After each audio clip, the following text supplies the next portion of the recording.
What's going on, y'all? Machiavelli Mills TV. Breaking news, breaking news, breaking news. So according to NBA reporter Shams Charania, the Phoenix Suns are parting ways with head coach Monty Williams, right? First thing I'm thinking about when I see this is, wow. Wow. This really, honestly, this is not on Monty Williams to me at all. This is what happens, man. The Phoenix Suns sold their depth to enter the Kevin Durant sweepstakes, and it didn't work out for them. They sold all their depth in their whole roster to get Kevin Durant, and it did not work out for them. Man, they needed those guys they traded away. Seriously, they needed them. They needed every single one of those guys, and you were left out there with what's the boy name?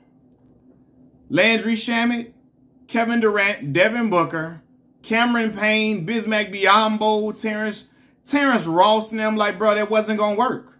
It wasn't going to work, man. And it's not Monty Williams' fault. Really, man, I'm looking at this like, damn, playoff Jokic done got another coach fired in the same way he got Doc Rivers fired.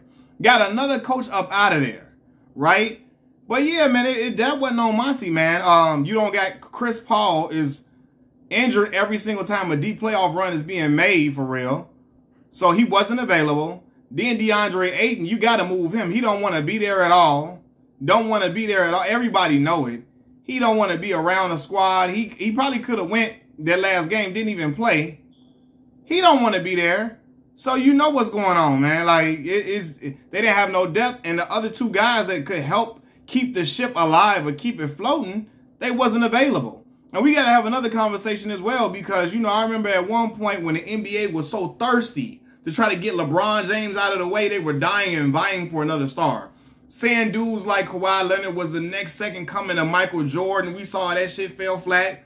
Kevin Durant was head and shoulders above LeBron James. He was going to be here to stay when LeBron James started to fall off. Kevin was going to be the next dude at the mountaintop.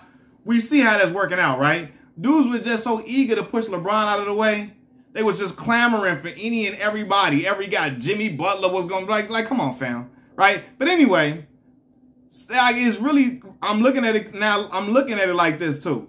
Kevin Durant finished the game with 23 points. Is not enough, brother. Not enough when you don't got DeAndre Ayton, you don't got Chris Paul. You and Devin Booker got to make some shake. The brother had 23.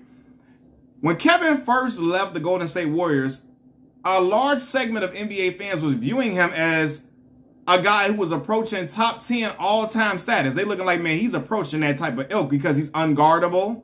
People looked at him as unguardable. He 6'11", almost 7 feet. Can shoot from 35 out. Just long wingspan, can dribble the rock. All that, just size, athleticism, can shoot. People looking like, man, there's no way. No, it's really, really no way.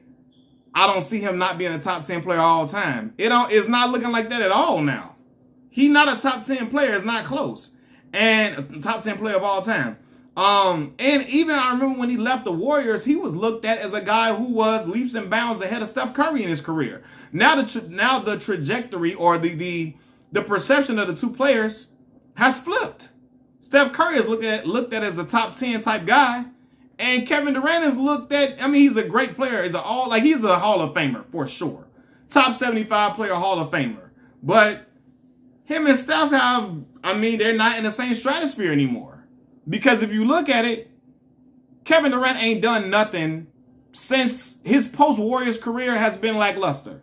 Okay? And, yeah, man, even if you play Kevin Durant physical, like Aaron Gordon was bothering him at times in this series, bump him a little bit, foul him, challenge him physically, he gonna have a hard time. You know what I mean? So, yeah, I honestly want to see what Monty Williams does. I hope he in Milwaukee. I hope he goes to Milwaukee and coaches up Giannis. I'm a big fan of Giannis Antetokounmpo. Didn't like how they went out. I want to see if Monty can corral those guys together and build their morale back up and galvanize that bunch. But it's crazy to me, man. Monty Williams and Mike Budenholzer were coaching against each other 2 years ago in the NBA Finals. Both of them are unemployed at the moment. But you can't blame Monty for this. He had Bismack Biyombo and Wayne writing them out there because that's all the hell he had. They traded away their depth for Kevin Durant and fell flat on their face. That's what happens. Machiavelli Mills TV.